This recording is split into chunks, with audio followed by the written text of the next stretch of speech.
நண்பர்களே அனைவருக்கும் வணக்கம். மிக முக்கியமான ஒரு தகவல் ஒன்றை பார்க்க போகிறோம்.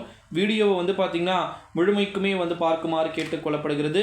தமிழகத்தில் இரவு 7 மணிக்கு வெளியான மிக முக்கியமான தலைப்பு செய்திகள் தான் இந்த வீடியோவில் பார்க்க போகிறோம். குறிப்பாக மிக முக்கியமான தலைப்பு செய்தி என்ன அப்படின்னு பார்த்தீங்கன்னா, நம்முடைய தமிழகத்தை பொறுத்த வரைக்கும் ரீசன்ட் டைமில் பார்த்தீங்கன்னா இந்த வெஸ்டர்ன் காட்ஸில் ரெயின்ஃபாலே பார்த்தீங்கன்னா இல்லைன்னு சொல்லிட்டு குற்றச்சாட்டுக்கு மேலே குற்றச்சாட்டு எல்லாருமே பார்த்தீங்கன்னா வச்சுட்டு இருந்தாங்க.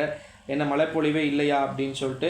ஸோ அவர்களுக்கு என்று பார்த்திங்கன்னா மழைப்பொழிவு தொடர்ந்து பார்த்திங்கன்னா இருக்குது அப்படின்னு சொல்லிட்டு சொல்லியிருக்கிறாங்க. அடுத்த மிக முக்கியமான ஒரு அறிவிப்பு என்ன அப்படின்னு பார்த்திங்கன்னா, மிக முக்கியமான ஒரு தகவல் அப்படின்னு சொல்லலாம். தமிழகத்தில் திருப்பதிக்கு செல்லக்கூடிய பக்தர்களாக நீங்கள் மிக முக்கியமான அறிவிப்பு எல்லாமே டோட்டலாக அங்கே சேஞ்ச் ஆக போகிறதா சொல்லியிருக்கிறாங்க. அதாவது குறிப்பாக சீக்கிரமாக எல்லாருமே ஒரு நாளைக்கு 70,000 பேர் சாமி தரிசனம் பண்ணுறாங்க அப்படின்னா ஒரு 1 lakh ஒரு 1.5 lakh கிட்ட பார்த்திங்கன்னா பண்ணலாம் அப்படின்ற மாதிரி சொல்லியிருக்கிறாங்க.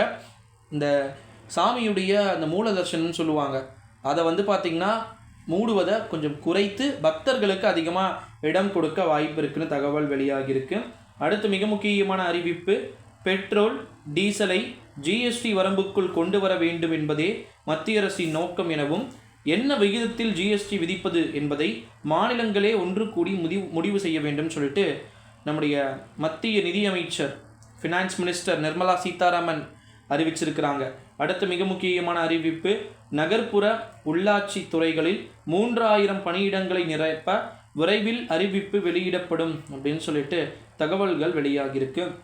அடுத்து மிக முக்கியமான ஒரு அறிவிப்பு என்ன அப்படின்னு பார்த்தீங்கன்னா, மிக முக்கியமான தகவல், 10 கோடி மதிப்பீட்டில் மெரினா கலங்கரை விளக்கம் முதல் தீவுத்திடல் வரை மெரினா பாரம்பரிய வழித்தடம் மெரினா ஹெரிட்டேஜ் கொரிடோர் மேம்பாடு பார்த்தீங்கன்னா நடத்தப்படும் சொல்லிட்டு தகவல் வெளியாகியிருக்கு.